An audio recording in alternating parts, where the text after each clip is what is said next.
Waspada merugi saat investasi. Kita akan bahas malam hari ini bersama Maya Kamdani, Wakil Ketua API atau Asosiasi Penasihat Investasi Indonesia. Mbak Maya, selamat malam.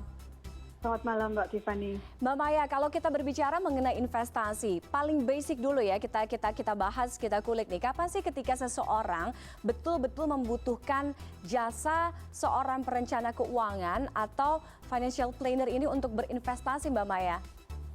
Oke, baik Mbak. Jadi perkenalkan saya untuk jawab ini dari sisi penasihat investasi ya Mbak, Betul. sesuai dengan izin yang kami terima dari OJK. Jadi pada umumnya jasa penasihat investasi ini diperlukan bagi calon investor yang memang mungkin belum terlalu paham atau mungkin baru mau mulai terjun ke dunia investasi, atau juga bisa untuk para calon investor yang belum begitu paham mengenai berbagai banyaknya produk investasi yang ada di pasar saat ini.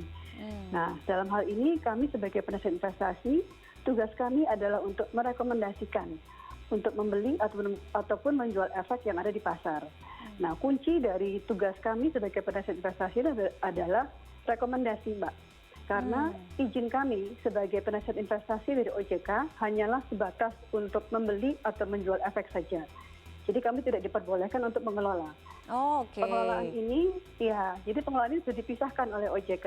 Jadi untuk pengelolaan investasi itu adalah tugas dari perusahaan efek lain yang mendapatkan izin sebagai manajer investasi. Jadi memang dipisahkan oleh OJK, Mbak. Oke, itu yang kadang-kadang orang luput ya Mbak Maya ya. Artinya pengelolaan itu sebenarnya beda, itu yang harus dipahami kan?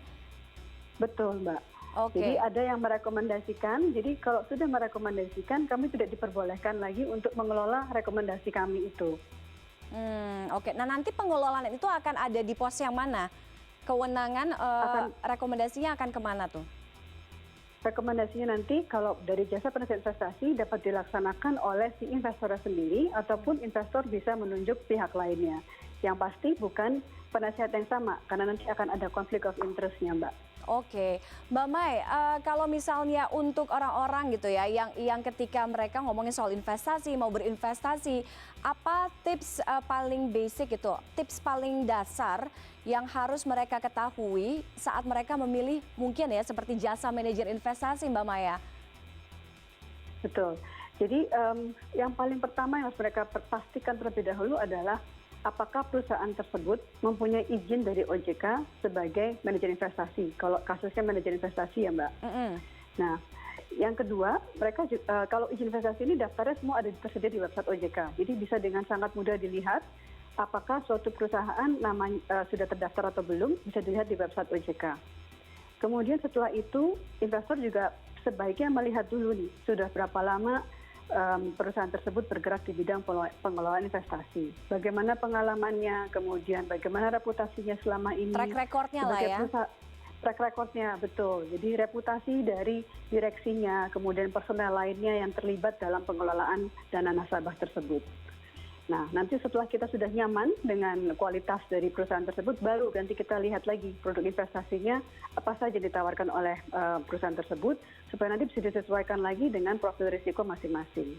Oke, kalau untuk dari sisi konsumen, apa juga yang harus diperhatikan ketika dalam berinvestasi? Artinya hak konsumen dalam berinvestasi apa saja, Mbak Maya? Nah, yang paling pertama adalah sebagai calon investor, kita tuh berhak untuk mempertanyakan status legalitas dari perusahaan tersebut. Oke. Jadi apakah mereka sudah mendapatkan izin yang sesuai dari OJK atau belum, sebagai perusahaan maupun sebagai individunya sendiri.